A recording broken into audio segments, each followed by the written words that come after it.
Maharaj, there is a question from Anidita Didi from Calcutta, India. She's asking, in Krishna consciousness we have bhava samadhi. Is that not samadhi? The nirvikalpa-samadhi connects one to Brahman, but is the adhirudha-mahabhava also a type of samadhi?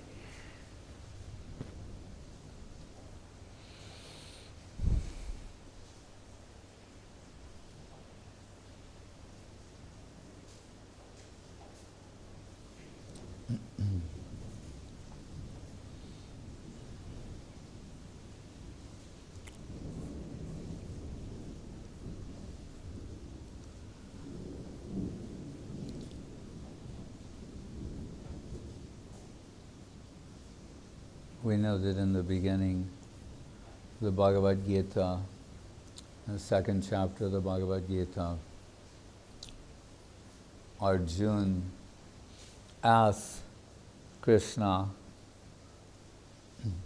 what are the symptoms of someone who's in samadhi? Because what do we mean by that? It's a term that it occupies some place in the popular imagination. That someone who's, shall we say, in a never-ending state of spiritual enlightenment. I mean, in the most general definition. But there, Arjuna, I mean, it's interesting because he says, how does he speak? How does he walk? He just doesn't say, describe someone in samadhi. But he said, how does he speak? How does he walk, talk? And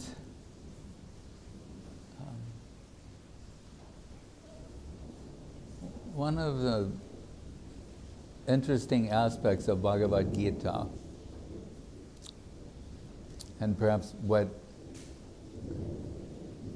for many seems to leave it open to interpretation, is the general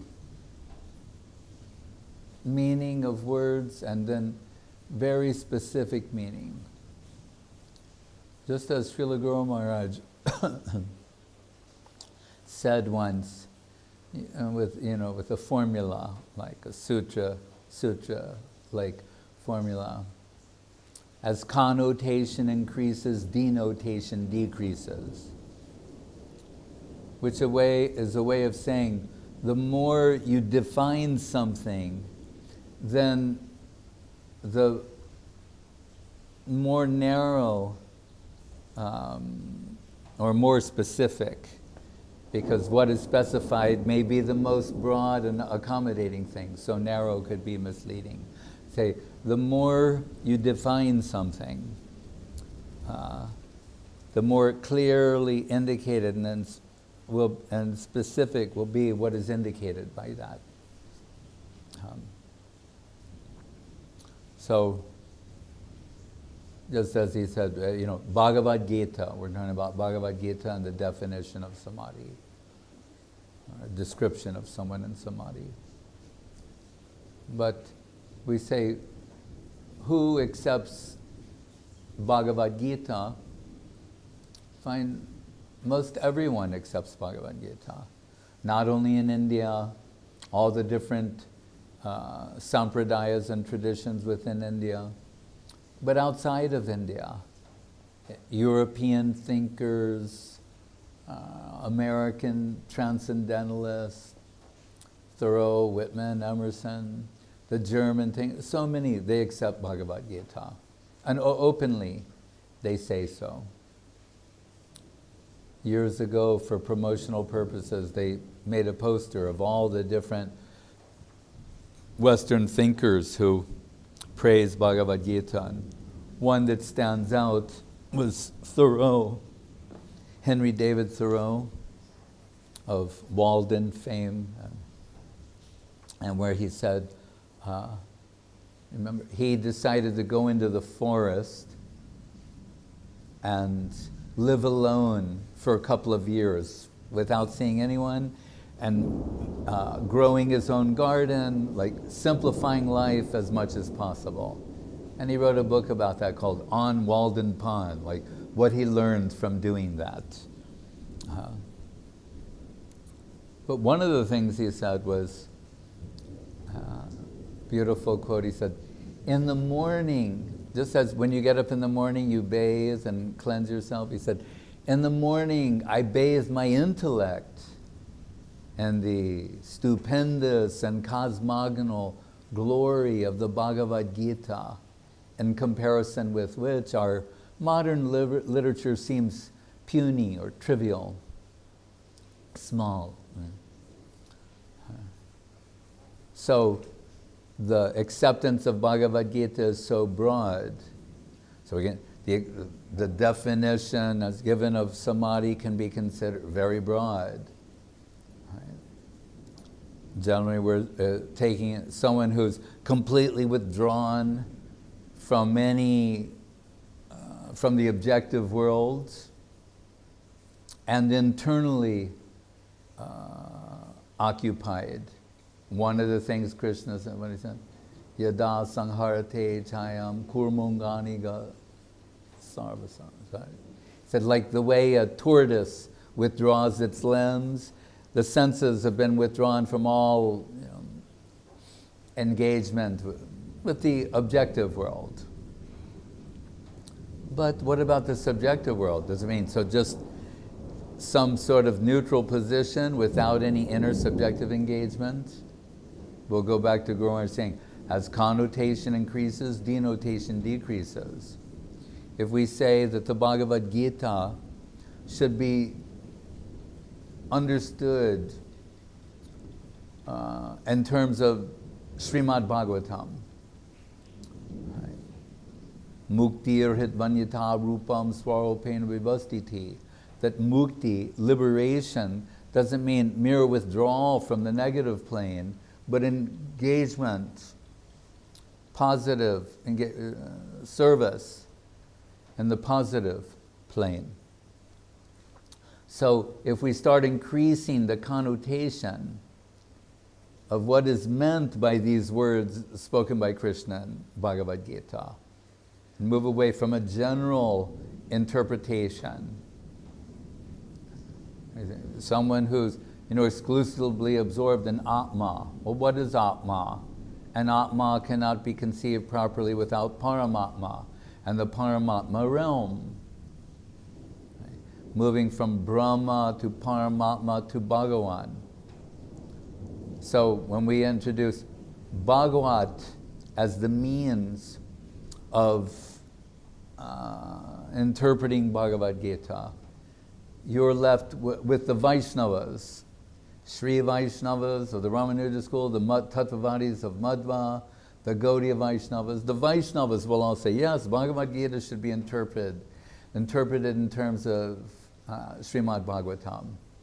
Others may not agree with that, unless they also want to spin the Bhagavatam in some nirakar, impersonal direction. But so by increasing the connotation, saying Bhagavad Gita should be read in the light of Srimad Bhagavatam, all the Vaishnavas will agree. But then when we say, and the Bhagavatam should be understood at, Gaudiya Darshan, what is given by Sri Chaitanya Mahaprabhu and the Goswamis of Vrindavan and the Rupanuga line, etc. Then the Sri Vaishnavas and the Tattvavadis are eliminated, and we have the Gaudiya Vaishnavas. So when she posed this question, saying nirvikalpa-samadhi, it's like we're told, again, back to general definitions, what are the activities of mind? Sankalpa vikalpa. Considering something, dismissing something, accepting it, rejecting it. Sankalpa vikalpa. Nirvikalpa means no other consideration other than what is exclusively spiritual, right? Again, withdrawing from that plane. But on what basis?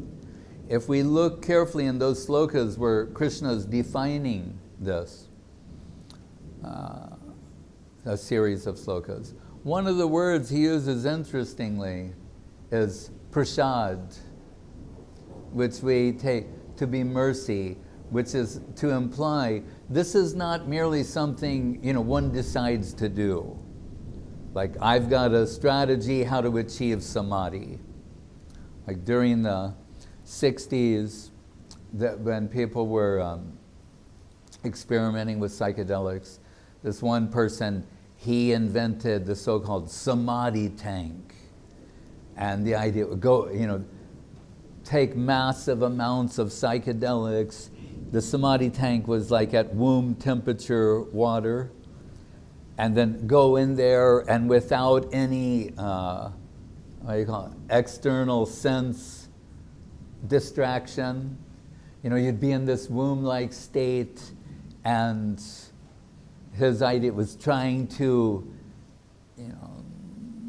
achieve samadhi. Or at least what he conceived it to be. But another Western work comes to mind, The Heart of Darkness by Joseph Conrad, or when he's supposed to have a look into the primal condition of man, and when he's asked by another, and what did you see in that native primitive state? His famous expression is, the horror, the horror. He didn't see something that was pretty, right? In the so-called primal condition of man. So it means something more than that. I would say pratyaksha, direct sense experience, paroksha, collective sense experience, aparoksha, cleansed of all experience, not influenced by any sense experience whatsoever. So for some people, that is their idea of samadhi, right? Just like a tabula rasa, cleansed of all negative impressions, but absence of any positive impressions, sort of, eternal limbo in the negative state, right? In the neutral state. And inasmuch as life in the negative world is endlessly suffering, or as people have pointed out, they say, life is full of suffering and then you die. So inasmuch as that, it can be seen as a great relief.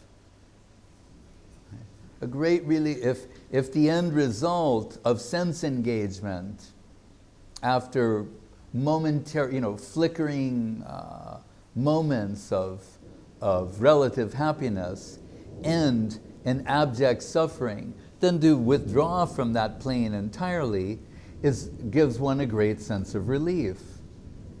And if someone equates relief with happiness, well, that's their case.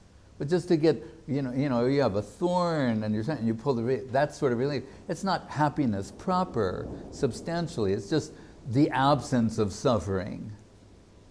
That we would not call happiness proper, anandam. Still, if we want to be generous and say, well, what about those who they actually not only withdraw from the negative plane, but they become Brahman realized. They realize the Brahman aspect of the infinite, which Vaishnavas acknowledge is one aspect. Even in the beginning of the Bhagavatam, it says, Vedanti tattvavidas tattvam yajganam advayam. Advaya Gyan means there's only one thing to be understood, but in three phases, Brahma, Paramatma, Bhagavan. So what of those who realize Brahman? That's sometimes called Brahmananda, spiritual happiness, spiritual pleasure, so great that even the most enticing mundane pleasure is of no interest to them. Meaning, the erotic pleasure of the mundane world, which generally tend to be the most intense form of material pleasure, is of no interest to these Brahman realized souls. Ramante yogino anante sachidanand chidatmani. Srila Rupa Goswami, when he is defining pure devotion, and what about bhakti rasa? And the happiness from love and devotional activity. He gives quotes a nice verse there, a couple. One of it is, he said, so that spiritual happiness, Brahmananda, he says, Brahmanando bhavedesha, chet paradha gunikrita, naiti bhakti sukham bodhe, paramanu tulamapi. Saying, if you take the happiness of Brahmananda, which we say is millions of times greater than mundane erotic pleasure. So he's saying, keep that in mind. This is a type of spiritual math. So keep that in mind. He's saying, if you take that pleasure of Brahmananda and multiply it 1 trillion times, it's not equal to an atomic fraction of the pleasure derived from Krishna Bhakti Rasa.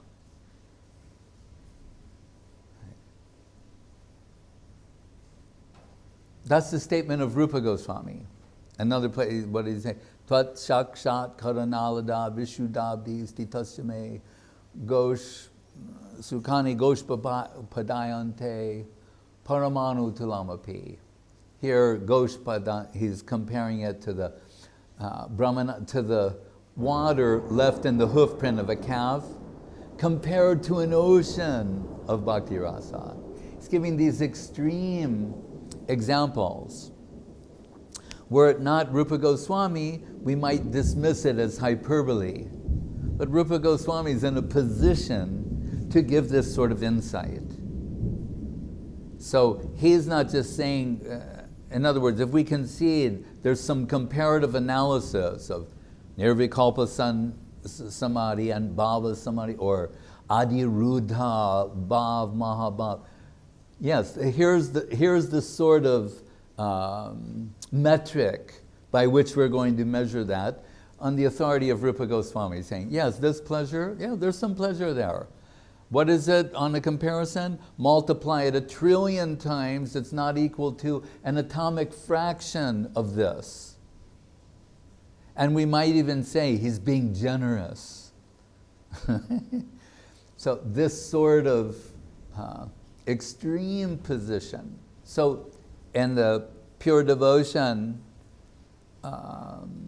preaching of Kapila Dev to Devahuti, which Rupa Goswami quotes intermittently also. He's saying, like, and Rupa Goswami makes reference to this in the Bhakti Rasamrita Sindhu, where he's saying, so in this ocean of ecstatic joy, the devotee, they're like, he said, like aquatic, swimming deep in this ocean. Not that they're just in the ocean swimming in it. They're like these deep aquatic, who are going deeper and deeper in like infinite oceanic depths of Bhakti Rasamrita Sindhu. And he's saying, whereas, what are these other things compared to? They're like little river tributaries of liberation. If fortunate, they make it to this sea, to the shore of this ocean, and into that ocean. That's why the book is called the Bhakti Rasamrita Sindhu. Right? And what does Mahaprabhu tell him? It's based upon Mahaprabhu's teachings, the Rupa Goswami. He's saying, the length and breadth of this ocean are infinite. Again, this is just, we have to think, who is this coming from? Sri Chaitanya Mahaprabhu. In shorthand, Radha Govinda Militatanu. Radha and Krishna combined. This opinion is being expressed. This reality is being expressed. And what does Mahaprabhu say? It's an infinite ocean. The infinite. as Guru Maharaj reminds us, who sleeps on a bed of infinite, he's telling us that the length and breadth of this ocean is infinite. And so it would be impossible to describe. But, so I'll take one drop from this infinite ocean of Bhakti Rasa and describe that to you. So, in that Bhagavad Gita section, another interesting verse that's there, because it appears on one level to be saying one of the prerequisites for achieving this stage is complete withdrawal from sense activity, or at least what we would say mundane sense activity. So there's the verse, Vishaya vinivartante nirahara sidehina raso varjam rasopyasya param drishtva nivartate. That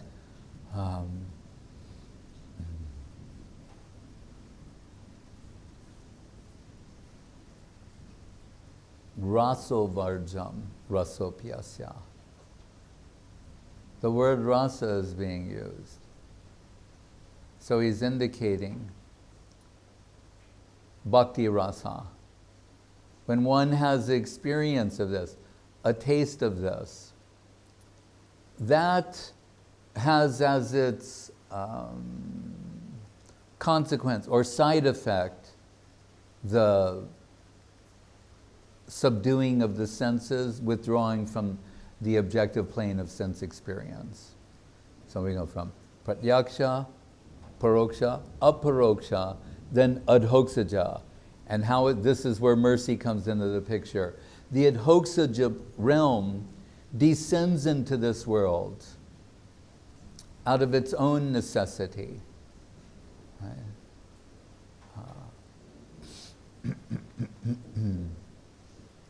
So, these references later in Bhagavad Gita, in the 6th chapter, it's also another samadhi sloka. Krishna says to Arjuna, Yam ladva chaparam labham manyate nadikam tataha. When you have achieved this stage, you'll think you've got everything. In other words, again, no other consideration. This is it. This is the ultimate thing. You've got that. This is, sometimes the Gita is called Gita Upanishad because it's consistent, really, the connecting thread of what is presented in the Upanishads is found in Bhagavad Gita. Guru Maharaj like to quote the Upanishadic saying, Yasmin vigyate sarvam eva vigyatam bhavati. Inquire about that one thing. Upon knowing, everything is known. Acquire that one thing. Upon achieving, everything is got. So, but what is that one thing? Brahma, Paramatma, Bhagavan. Paramatma, the target of the yogis. Brahma, Paramatma, means jnanis, yogis. But the bhaktas, Bhagavan. And Bhagavan proper means Shakti and Shaktiman. The Lord in the company of his potency or his consort. So, interestingly, we could say addressing this issue is Sukadeva Goswami, the speaker of the Bhagavatam, who he's legendary liberated soul, but as a Brahmavadi, up to his speaking of the Bhagavatam. He, according to Srila Guru Maharaj, is accepted as the loudspeaker of the Bhagavatam because of this qualification. All of these sages assembled from all over the universe, they will listen to him because of these legendary qualifications, liberated in the womb of his mother. He's already in non-stop samadhi, Sukadev. That Sukadev, he becomes the mouthpiece, the loudspeaker for Srimad Bhagavatam. And by way of introduction, it's mentioned, we've told them, that when he got some inspiration to leave the ashram of Vedavyas, which is on the banks of the Saraswati River, that current is flowing there with the jujube, the fruit, the ultimate fruit-bearing tree, nirvikalpa-samadhi galidampalam. He goes running off, and Vedavyas running after him, searching. And we're told that he goes by a pond where Divya Devis are bathing naked, but making eye contact with him, seeing him. They don't even bother to cover themselves, he just goes on. Then Vedavyas comes, and they're covering themselves, and he's looking for his son. But he's noticing, when my son went by, you didn't bother covering yourselves. Now I'm here, you're covering yourself. Why? And they say, because in him, there is no trace of male gaze. There's not even a trace amount of exploiting tendency in his eyes. So there's no need to cover or modesty. This seemingly,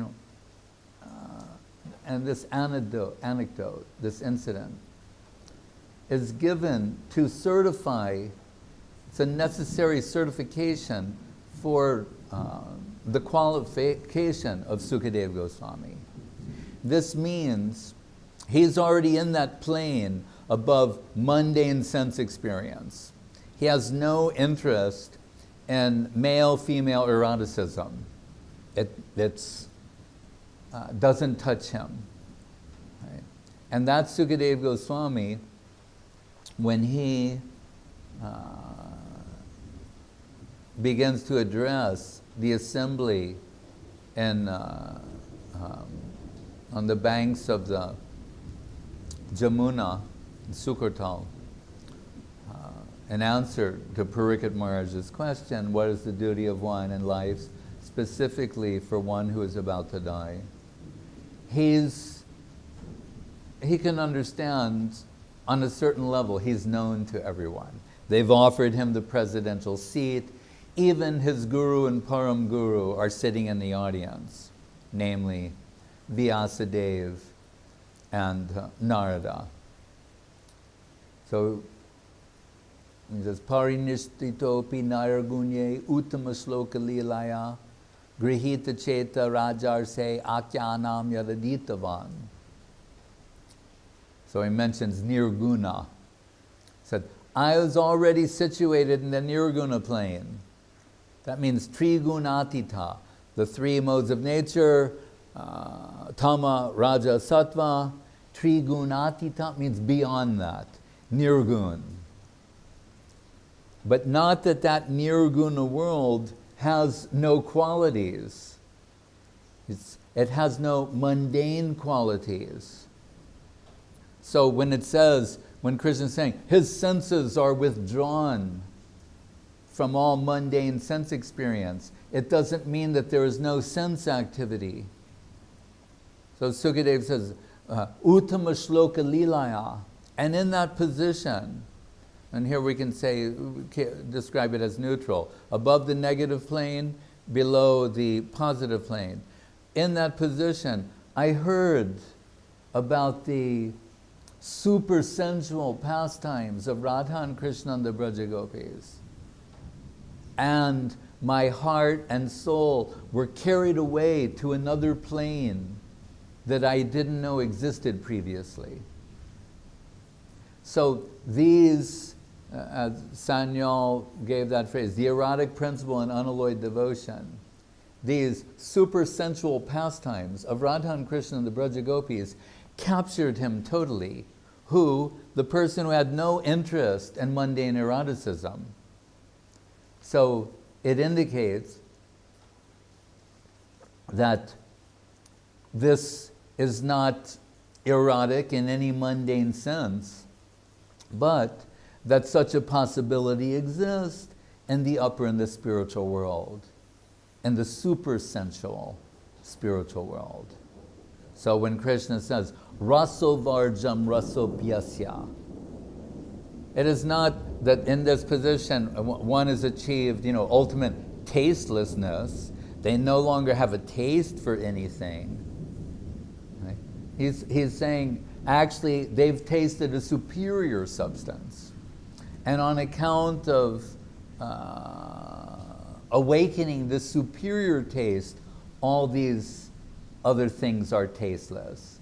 As expressed in the sloka of Jamuna Charja, Yadavadi mama cheta Krishna padaravinde nava nava rasa damunindanta rantumasit nari sangame, etc. He's saying, now that I'm tasting nava nava rasa, Krishna bhakti rasa, if some momentary flash remembrance of mundane eroticism comes out, and he's saying, I'm repulsed. Not only is it not seductive, he's repulsed by the whole. He finds it repugnant. So, the reason I'm saying these things is to not, as we don't want to equate samadhi in the general sense of Brahmananda, and then there's a Vaishnava version of that. No. On the basis of what is expressed by Rupa Goswami, millions and trillions of times greater. And that brings us to the subject of, so-called adhirudha-mahabhava of Srimati Radharani. It's a long leap from that. We hear Rupa Goswami gives the sequence. Ado Shraddha Tatasaru Sangha Bhajana Kriya Anartha Nivritti Nishta Ruchi Ashakti Bhav, and then Prem. Right, so on the way to Krishna Prem, saying first, what does it begin with? Shraddha and Sadhu Sangha. And then one could make a case, say, why Shraddha before Sadhu Sangha? Actually, it's by the grace of the sadhus that you get Shraddha. And that's confirmed by Vishwanath Chakrabarti and others. And in the purports of Saraswati Thakur, there's a way that sometimes when things are understood so clearly, the sequencing of first and second is irrelevant. Because it's really by the grace of the sadhus that this awakening comes. Jnane priyasmurapasanamatha eva jivanti sanmukharitam bhavadiya bhartam stane stita srutigatam tanuvan manobhya. By hearing this awakening, Krishna Bhakti, Krishna Prema, Nitya Siddha, Sadhu Kavanoi, Shravanadi Shuddha Chite Koroye Udoy. This awakening. So from Shraddha to Sadhu Sangha, Bhajana Kriya, spiritual activities under their direction, Anartha Nivritti, unwanted, undesirable, and misconception is gradually converting into proper conception. The Nishta, deeply rooted faith. Ruchi, a taste for these things, a developing, growing taste that turns into a type of spiritual attachment. Addiction, ashakti, and then bhav, genuine spiritual emotions, not imitative or sentimental, but genuine spiritual feelings, because ultimately sat chit anandam, chit is the cognitive enabler of anandam, of happiness. Right? So, and then bhav means the bhakti lata bij is now grown as a creeper, and this is the flowering stage, where it has some a unique fragrance that is attractive, that in a sense that devotee's devotion has a unique fragrance that Krishna finds appealing. Sri Krishna Karshini Chasa. As Rupa Goswami again defining, Kleshagni Subhada Moksha Laguta Krit Sandrananda Visheshama Sudurlabhai Sri Krishna Karshini Chasa. Now Krishna is attracted, then Prem. Then Krishna Prem. So in a very high stage. And after that, so further delineation, having achieved Krishna Prem, Sneho, Man, Pranay, Rag, Anurag, Bhav, Mahabhav. So this is the height, the highest stage of Krishna Prem that we're told only experience expressed by Radharani and her, friends and assistants, we can say, and Mahaprabhu. The Charitamritam says, Mahabhav Swarupini Radha Thakurani. So, to call this samadhi with all the generic connotations of what samadhis come to mean in time and in this world is almost an insult. You understand?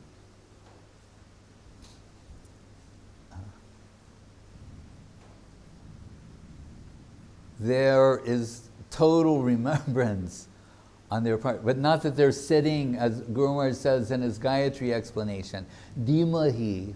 Meditation doesn't mean abstract thinking or doing nothing. Dhi says means buddhi, intelligence, using your intelligence in seva. Right. What does Chakrabarti Thakur say? One of the faults of Brahmavadis in general,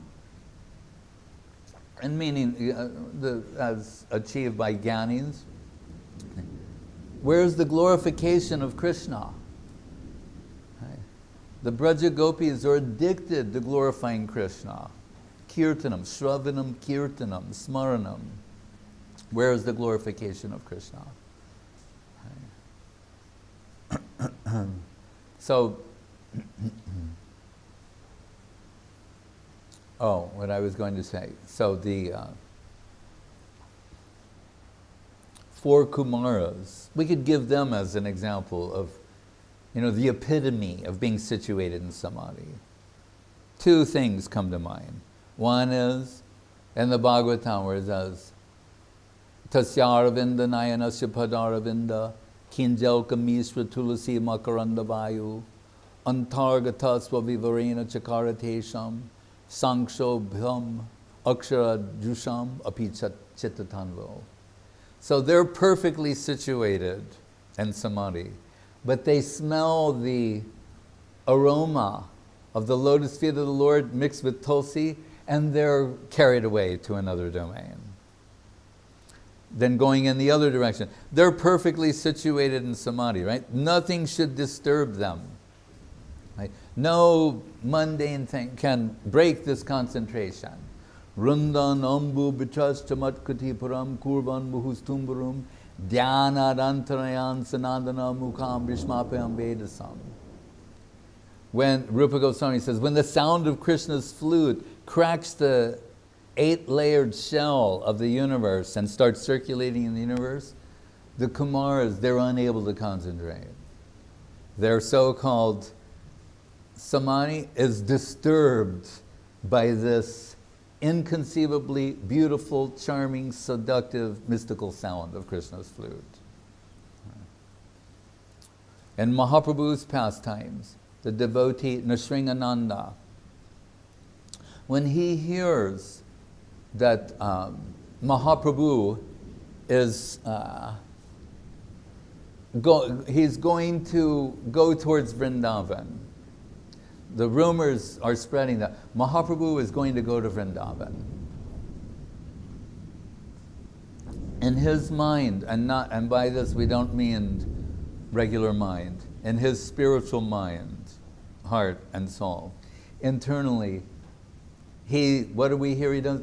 He starts paving this road with flowers, jewels on the sides of the roads. He's creating ponds and beautiful places to stop. This is his meditation. He's using his spiritual intelligence to serve substantially in that plane. This isn't a fantasy. As he conceives, it is. Right? He's producing chinmoy substance and his spiritual consideration. And he begins in Kulia, Navadvip, and then he finds that it breaks in Kanai Natsala, this one town. Right? I forget, it's like 20 miles outside of Calcutta or something. And so he can't go beyond that. So then he realizes and tells all the devotees, Mahaprabhu won't make it to Vrindavan. So is he mad? Or is he connected inconceivably in a very substantial way in that plane? And the latter is correct. So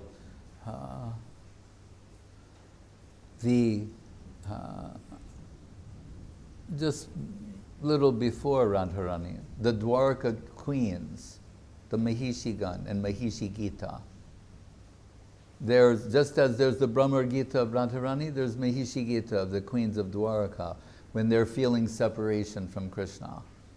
And what do they begin with this? Kurari, Vilapasi, Nidra, Nisheshe. They're approaching the Kurari, I think it's translated as an osprey, a particular type of bird that has a pitiful wail cry in the evening. And in the madness of their separation, they're approaching that bird, hearing the bird wailing, and they're saying, oh, you can't sleep now in the absence of your Krishna? Are you like us? You've been somehow abandoned by your Lord, but he's sleeping somewhere we don't know. He won't hear your plaintive cries. So what we're told by the Acharyas is their internal condition, when they look outwardly, that's being, how shall we say, imposed and infused on everything in the environment. So when they hear they're hearing, if we approach this from an objective point of view, they're hearing some birds sing, or the call of a particular bird. But because of the inner condition of their heart, their samadhi, what's going on in the heart of the queens of Dwaraka, they hear that these birds are crying in separation from Krishna and start speaking to them and trying to console them.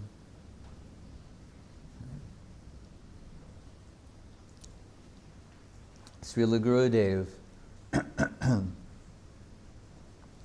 in Navadvip. And we're fortunate here, we hear the sound of the kokil. We hear in the prayer of Srinivasa Acharya in praise of the Goswamis, one of the lines is, Kujat kokila hangsa sarasagana kire mayura kule. He's said, Kujat kokila means the sweet sound of the kokil, hangsa swans, mayur, the peacocks. He's describing Vrindavan in a very mystical way. And the kokil, in the Gita Govinda, sloka loved by Mahaprabhu, by Gurudev, Lalita Labanga Lata Parishilana Kamala Malaya Samire Maru Karabi Kara Karambita Ko Kila Kujita Kunja Kutire. And this kokil appears in the writings of the Goswamis. So we are in Navadvip, and Srila Gurudev, I told is here. We hear the sounds of the kokil. And he's listening, and they're going there. And Gurudev said, he said, two males are competing for the affection of a female. So one makes the sound, another makes the sound. They go back and forth, like making sweeter, sweeter, sweeter, sweeter, sweeter. And then he's just thinking about that to himself. Then he thought of this line from the maybe Padyavali of Rupa Goswami, where it says, I forget, but Kurvati Kila Ko Kila something Vishadam Jaimini Iti Jaimini, like that. And what he said is, in this prayer, Rupa Goswami says that Srimati Radharani, she's taking the name of Jaimini Rishi. She's calling on Jaimini Rishi to save her. She hears the sound of the kokil and starts crying out the name of Jaimini Rishi to save her. Why? And he explained, it is the habit of the people of Vrindavan that if, like now, it's lightning, and so someone doesn't want to be struck by lightning. So as a protective prayer, they're taking the name of Jaimini Rishi so that you won't get struck by lightning. Right? Thunder and lightning, like that. He said, but here, and this is the, what is the Sanskrit word for the opposite meanings? I can't recall it right now. It's mentioned in the Antya-lila of Charitamritam. The sound of the kokil is very sweet. And sometimes it's compared to the voice of Krishna. Sometimes compared to the voice of Radharani herself. So you think, if this sound is sweet and comparable to the voice of Krishna, then you would think that would bring joy to the heart. But in this sort of intense separation, the sweet sound of the kokil is like thunder and lightning striking her heart. So she's taking the name of Jaimini Rishi. So as Srila Guru Maharaj said, Dhimahi does not mean abstract meditation. Doesn't mean just withdrawing from one plane. We told recently about Pundarik Vidyanidhi, going into an ecstatic state for 6 hours. Mahaprabhu, 6 hours, 9 hours. And what does that mean? In this plane, death-like appearance. But in the other plane, in the upper world, total absorption and engagement. As when Srup Damodar and the devotees, although Mahaprabhu stays in a room that has no windows, but there's 3 doors, but the doors are all bolted, and they have a devotee guard. And without the doors opening, and there are no windows, the Gangbhira, sometimes they hear him inside, pathetic wailing, rubbing his face into the walls and the intensity of what he's experiencing. It's very painful for them, yet somehow they can accept this because he's still with them. If it becomes too silent, they begin to worry, which will lead them to get Srup Damodar. They open the doors, and sometimes they cannot find Mahaprabhu. And where is he? Chatak Parbat, taking the sand dune to be Govardhan, or the sea to be Jamuna. And so they go to the Jamuna searching, and with a torch-lit party, Swarup Damodar, they find Mahaprabhu. And Mahaprabhu saying, and he has three states: his internal state, half internal, half external, external. And external just means aware of the external world, not external consciousness. And he's coming out of this deep internal state. They're all sitting around, they're chanting. He's in a death-like state of separation and internal absorption. They're chanting the holy name into his ears, and gradually he starts coming out and saying, "It was so beautiful where I was. There was Radha and Krishna and the Braja Gopis and their water sport pastimes, and I was making flower garlands, everything. And the sound of their ornaments was the most beautiful sound I've ever heard. Beyond what we can imagine. So beautiful, just the sound of their ornaments. And then you all made some noise and brought me here." And as Guru Maharaj said, what is that noise? The Krishna Nam of Swarup Damodar and all these exalted devotees. So he's saying that compared to, he's saying, the sound of their ornaments was so sweet and enchanting. And you made this noise and you broke my happy dream and brought me here. Right. So, and then Guru Maharaj gave the total opposite interpretation. He's saying, but we may also consider, such is the power of the holy name, it was given preference over direct participation in Leela. Right? But that's another thing to consider. But why did I say this? There was a reason. What was it? The sweet sound of Kokila. Yeah, no, what is normally sweet and then not considered sweet, but yes, and then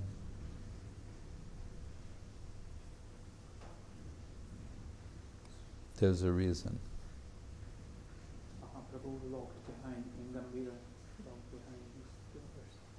But why I decided to say that?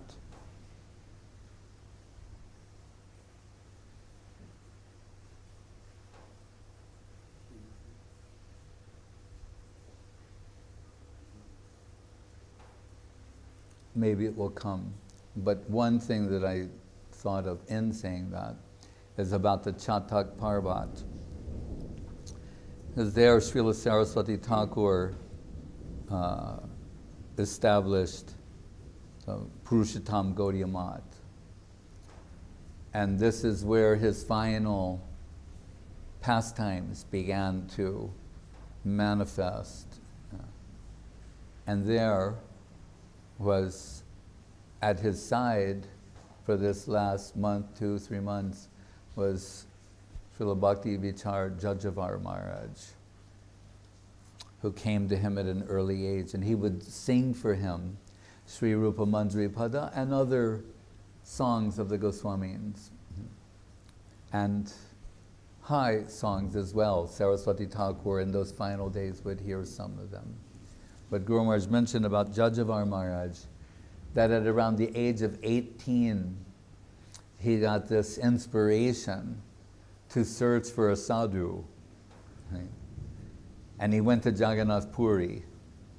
And at that time, Srila Saraswati Thakur was in Jagannath Puri. So Guru Maharaj said, in this way, he said, his accumulation was so great that immediately he connected, not just with the sadhu, with Srila Saraswati Thakur. He got this inspiration within Jagannath Puri, Saraswati Thakur was there. He made the connection. So he came at the age of 18 to the Math. And at the age of 28, he took sannyas. He was the last sannyas disciple of Srila Saraswati Thakur. And prior to his taking sannyas, it was suggested by Srila Saraswati Thakur that he take sannyas. So this thing, joined when he was 18, now he's there 10 years, 28, he's very special devotee. Would stay with Guru Maharaj at the Mat every year, and we got to meet with him a few times. Very jolly and affectionate. But when this proposal came from Saraswati Thakur that he should take sannyas, there was some hesitation on his part. As a humble Vaishnava, and he's thinking, some fear came to him. What if I can't maintain? Who can say what the future will bring? And others, God brothers, well-meaning God brothers, they were also saying, yes, Prabhu, if you're feeling like that. And they're kind of counseling him not to proceed along those lines.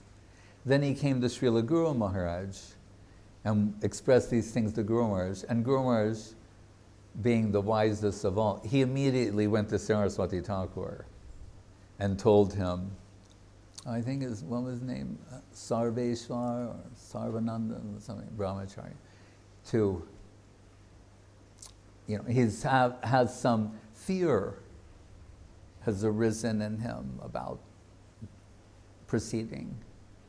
And Saraswati Thakur called him to him and he said, in this act of taking sannyas in the line of Mahaprabhu, he said, you are approaching the abhayapad, the fearless domain, the fearless world. It's this world that we're in at present that you should be afraid of. Not that world, not going towards that plane, but this world you should be afraid of, not that. And of course, he agreed. After that adjustment came from Saraswati Thakur. And he would sit next to Guru Maharaj sometimes when Guru Maharaj is speaking, and he knew so many Sanskrit verses. If there was one Guru Maharaj couldn't think of immediately or was searching for, Jajjvara Maharaj immediately supply that. And one of the talks we've published, he was there for that and supplied the sloka. Nahya kasmad guru or jnanam sustiram su pushkalam. From the 11th canto, about the plurality of gurus, how that's helpful for the disciple to hear from the different Vaishnavas and guru capacity. But I remember Guru Maharaj was searching for that, immediately Jajjvara Maharaj supplying that. And he was teasing Sagar Maharaj and myself once, called us over and he said, he'd sit outside with his assistant chanting japa, and you're walking by or something.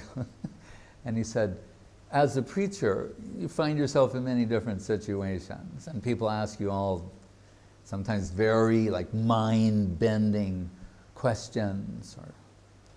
He said, so what would you say if someone said, and they're quoting, I don't know, the Devi Bhagavad or something, and they're saying when Krishna at Govardhan, he's receiving all these offerings, it's told there, all the different people from all the different villages could make offerings and he was accepting them. So some people think some of the offerings were non-vegetarian. He said, what would you say? And we're sitting there. And Sagar Maharaj is, we're looking at it who's going to respond to this? But Jajjvara Maharaj, he's actually teasing us a little bit. It's like a transcendental joke, and he said, Yat karosi yadashnasi, yat jahu. It's the famous sloka in Bhagavad Gita where Krishna says, whatever you do, whatever you offer, whatever you give away, do it as an offering unto me. Hare Krishna. But he liked to come and stay with Guru Maharaj at least a month every year. Just come and stay, visit with Guru Maharaj, and they would have their discussions about Gaudiya Mat and slokas and Saraswati Thakur and Srila Gurudev liked him very much. He loved Srila Gurudev. And he wrote one, like the Bhakti Rakak Stuti, he wrote like a 10, 11, 12 sloka prayer in praise of Srila Guru Maharaj. To show this was not just mere pure appreciation, but as we found in so many cases, these godbrothers had genuine reverence for Srila Guru Maharaj. Sometimes Srila Gurudev would say that deepened his faith in Guru Maharaj to see, not from his disciple section, to see how much reverence and appreciation that Guru Maharaj's godbrothers had for him. So much so that they would say, when he speaks, we take it that Prabhupada Saraswati Thakur is speaking. That level. And to say that about your godbrother is extraordinary praise, for sure. Hare Krishna.